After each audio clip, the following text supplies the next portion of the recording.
Okay, so it's like almost 2 o'clock in the morning on the East Coast on now it's June 30th. Um, I just finished watching this video on Facebook talking about this World Ancestry Project. It was a real, like, touching video about how people can have preconceived notions about certain people and not even realize we're connected to those people through our DNA and our heritage. Um, Most people know that I am adopted. I was adopted at birth, 3 weeks after I was born. And so the only parents I've ever known are my parents. And I've tried several times to reach out and register through adoption, through my adoption agency and adoption registries, national and local and regional, to try to find my birth parents, but nothing ever came of it. So I'm a part of a few adoption blogs or groups on Facebook of adoptees and birth parents, and a lot of them have said they've had success with the AncestryDNA or what's it called, 123 Me or something like that.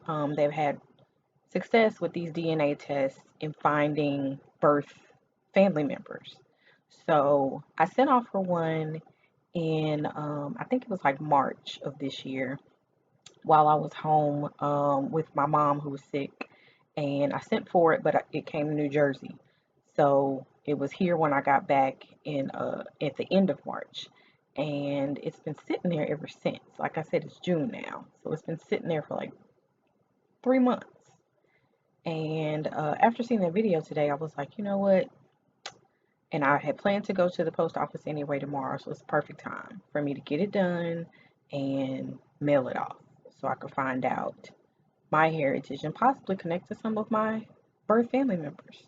Because people always ask me, like, what are you? What are you? I don't know why people think that I'm mixed with something or that I'm biracial or whatever the case is, but they're always asking me, what am I? And I can never tell them. And every adoptee knows the struggle of going to doctors and they're asking you about your health history, and you really can't tell them because you don't know.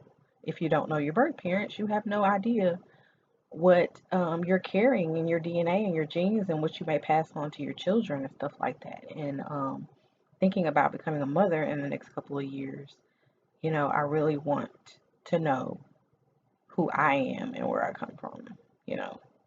So I'm about to do the DNA test on video, and then in 6 to 8 weeks or so, I'll find out. My birthday is August 30th, so hopefully it'll come before then, and I'll be able to reveal this before my 38th birthday. Right? I'm 38, 37. Yeah, 38th birthday. Okay, so here we go.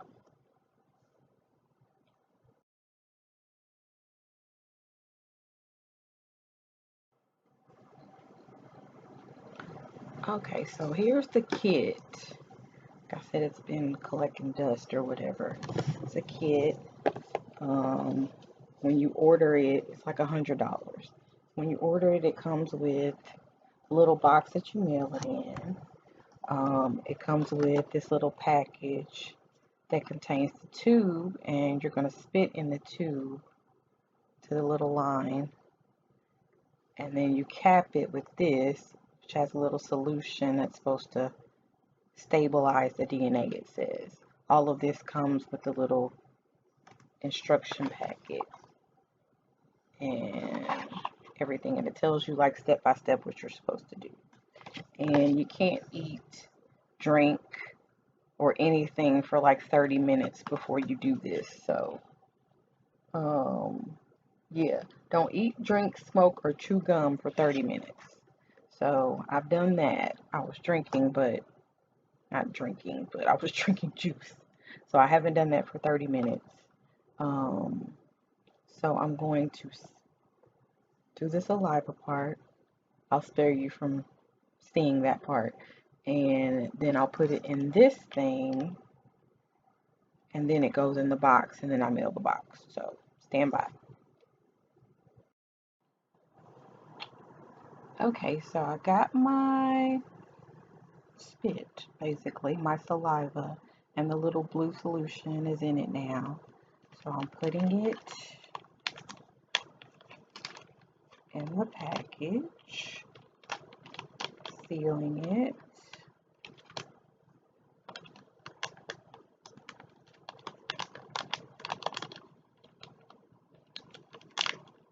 Okay, make sure it's in there good. Okay, I'm sealing it, and then my little package. Oh, little package. This little thingy. Stick it in here.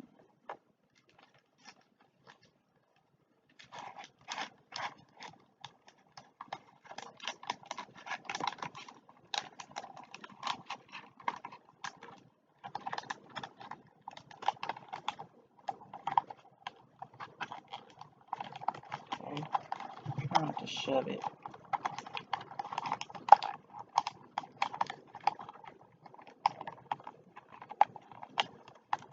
Alright, so I got that done. Take this off and press it evenly. Might put some extra tape on that and then send it off. So it's all good to go.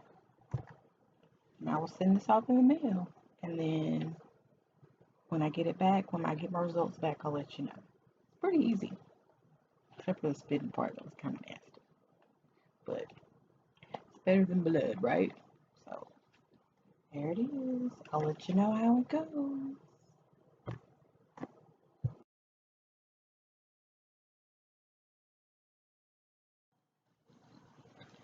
Alrighty, hey everybody. Okay, it's been like 5 weeks since I sent off my DNA test, and it's August the 8th now. But I actually got my results 24 hours ago, but I needed some time to process everything before I tell you what's going on. I look like I have no ears. Okay, anyway, so I got my results, and I'm gonna switch to my cell phone so I can show you the results and go through them and show you what's going on. As some of y'all do know that I was adopted when I was an infant, maybe a few weeks after I was born. Um, and as you saw in the previous video or whatever, that a lot of fellow adoptees that I've met online have told me that this was a way that they ended up either meeting their birth mother, birth parents, or birth family. So I figured this would be a great way since every other avenue has been a dead end. So, and then I have an update for you when I'm done with this. But first, I wanted to show you my results, and you know how I felt about the results and stuff. So here we go.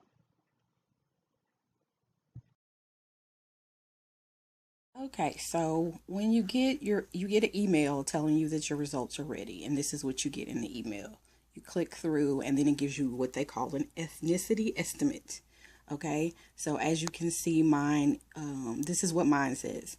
My highest percentage is from Nigeria, 16% from Ivory Coast and Ghana, 12% from Senegal, and then there are 13 more regions that have, you know, percentage breakdowns.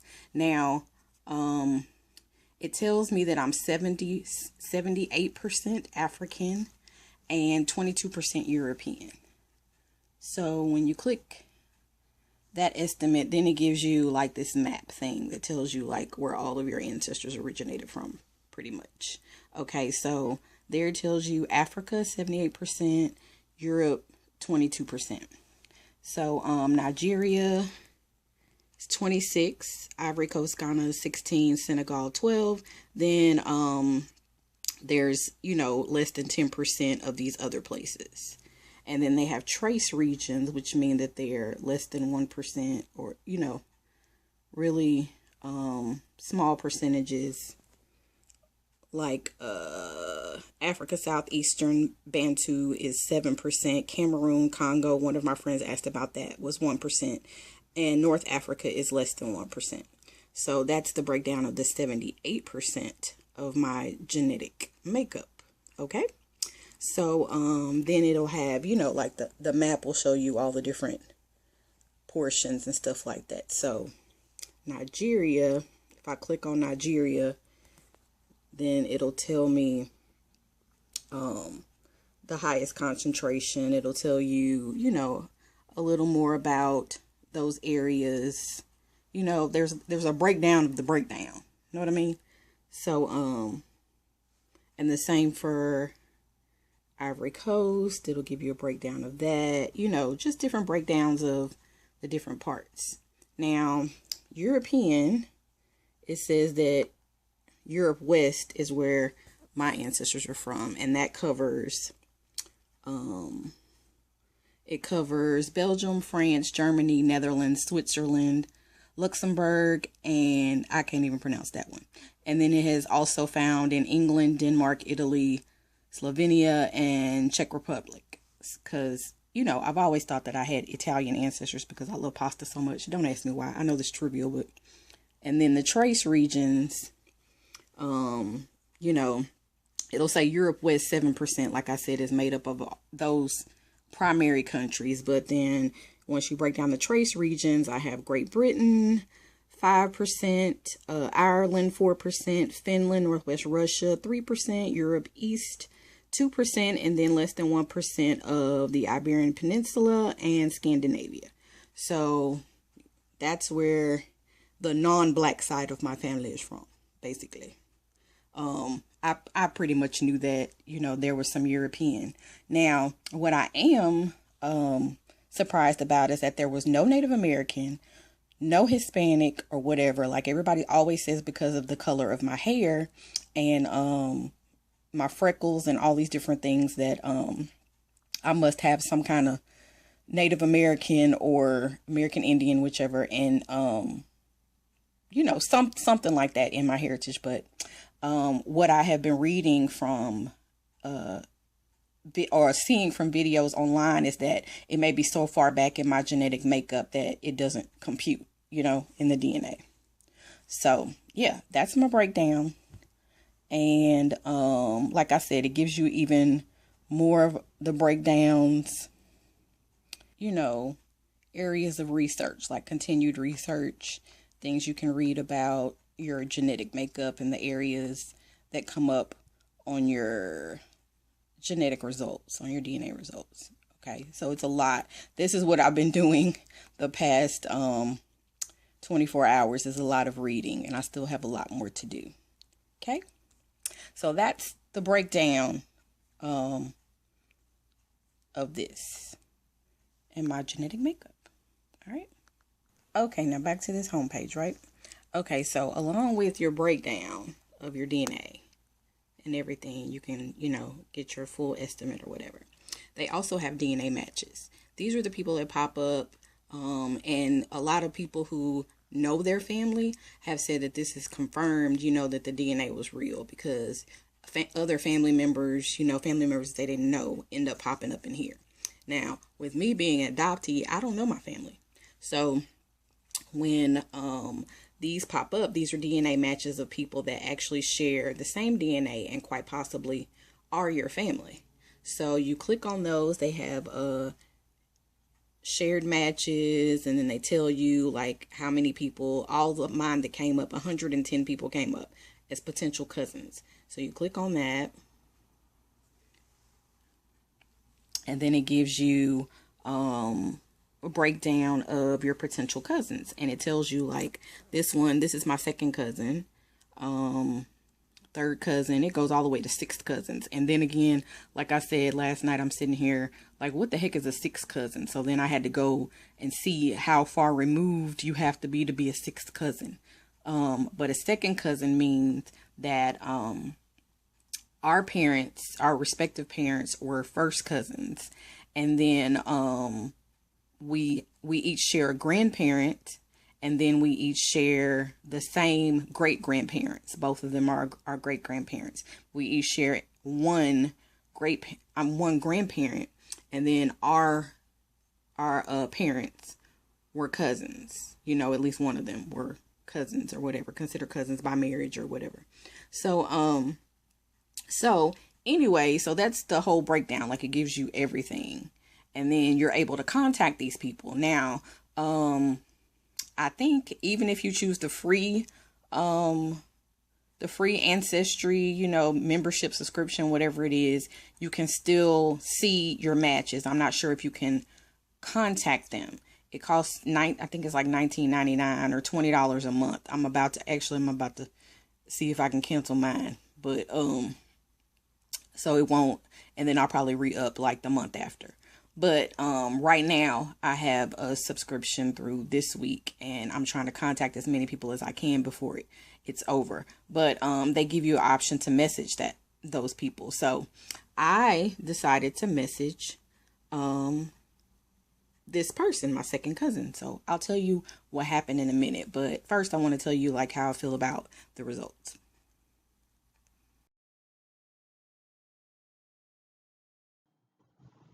All right, I'm back. Okay, so like I said, it really kind of surprised me because 78% of my DNA is African. Um, Not that I expected it to be half and half, like half black, half white or something like that, but I did expect to have some sort of Native American or Spanish, Hispanic, Latin American ancestry or whatever. Like I said, my hair is actually dark brown. That's the color of my hair. And with the freckles and everything, but that might be the European. Um, I expected to have some sort of Native American background with my reddish skin because everybody calls me a red bone, but that may be just the mixtures of um the European and Louisiana heritage. So that was the only thing that I was surprised about. And then to be Nigerian is like never would have suspected that, basically half of my makeup comes from West Africa. So, that's kind of like, man, now I want to go and look up Nigerian history and every piece of history of every piece of me to see, things that may resonate. I believe in former lives, so things that resonate with me. Um, but now it's like, I mean, I already did want to go to Africa, but now I really want to go. So I'm pretty sure Nigeria will be the first on my list besides Egypt. But so there it is. So that's my makeup. And so here's what's next. So I decided to contact the second cousin. Just go ahead and get it over with, but before my nerves get the better of me, and I didn't want to do it. And I contacted the second cousin and I let them know my story that I was adopted, as an infant, like a few weeks after. And even before I contacted her, I started because they allow you to go on the person's profile. And if the person has constructed their family tree, you can go through their family tree and learn more about your family. Like you can click on and see birth dates, dates of death, dates, like their children, their parents, like the entire tree. Many of you have probably seen this if you had like a genealogy report done for a family reunion or something like that. I know we had one done for the Woodard family, so I've seen the entire construct of the Woodard family. But so I started seeing things, I'm looking and I'm like, it's the Goodrum, I think is the Goodrum. So it's going back to the 1800s. I saw some ancestors that were born in late 1700s, 1800s. And what shocked me even more is that they're all from Louisiana. So one thing I never knew because people would ask me, well, oh, is your birth mother born in Louisiana? And I'm like, I don't know. She born in Shreveport. I'm like, I don't know. She could be born anywhere in Louisiana or even East Texas because in the 70s, the Y, which did my adoption, had a pregnancy center and girls from all over the state and East Texas and nearby places would come there and that's where they would stay until their children were placed for adoption. Until they gave birth and their children were placed for adoption. So she could have came from anywhere. It didn't have to be Shreveport. But looking through, it was like, oh my gosh, from Monroe, Ridgeland or Ridland or something like that. It was like all these different. I'm still researching, so trust there will be an update telling you the breakdown, especially after my news. So it was like all of these people are from Louisiana. So my heritage is in Louisiana. Like that's where my people are from what I'm seeing on the family tree. Um, anyway, so I contacted her and her, like, I'm gonna say Miss Dixon. I contacted Miss Dixon and emailed her and was like, this is my story, and I don't want to bother you or anything. So if you don't want to be contacted based on what I've told you, then I understand. But I was just trying to get some insight, maybe some answers and stuff like that, since we're so close in the family tree and stuff. So I told her where I was born, my birth date, and the fact that, it's August, I'm about to turn 38, and it would be nice to know where I come from. So this morning, I get a message from her on the site, and she's like, it was just like really straightforward, like, hey, give me a call. And so I'm like, she gave me her phone number, and I'm like, so for real, we just gonna. It took me a minute because that was the first thing I saw when I woke up this morning. I was like, really? So we just gonna do it like that? So I do plan to call her. I don't know if it'll be tonight. Like, I'm nervous just talking about it right now, but I do plan to call her um and talk to her or whatever. I'm gonna message her after I finish this video. It's like so nerve-wracking and so nervous. So it's like, yeah, that's my second cousin. My second cousin will at least know my grandparents and at least know some part of the family tree, even if it's just cousins or siblings or something like that. She will have some kind of information because she did have a lot of the family tree on her page. So I'm just like, oh my gosh. So I may be getting some answers before my birthday, which is like the best birthday gift ever. So I will be contacting her and I will update y'all on. So now it's not a DNA results update. Now this is, the search for me. This is the search for my background, my heritage. Like I've learned about my heritage. Now I want to know, about, or I say I learned about my roots. So now I want to learn about the branches and the trees. You know what I'm saying? So I'm hella nervous, but kind of excited. So that's what I wanted to share with y'all, along with my DNA results. The fact that I could be connecting with some of my birth family now. Um, so I'll keep y'all updated on that and post what I find out after I talk to her. And I think that's it. So I would encourage a lot of y'all who have asked me about it. It's $99. Some other people have done 23andme.com, which I hear gives you a lot of your medical history as well as a breakdown of your heritage. So I would encourage people to go on YouTube and look through other people's videos that have posted like I've posted, and see which one works for you. And I like I said, it's real easy. And also, if I've seen a lot of people have done like them and their mother or them and their father, like all of the immediate family have done it just to figure out, who's what. But yeah, I mean, any adoptees out there, it'll at least give you some inkling of where you come from and possibly connect you to some birth family. You never know. So yeah. So updates coming soon. And the story continues, the plot thickens.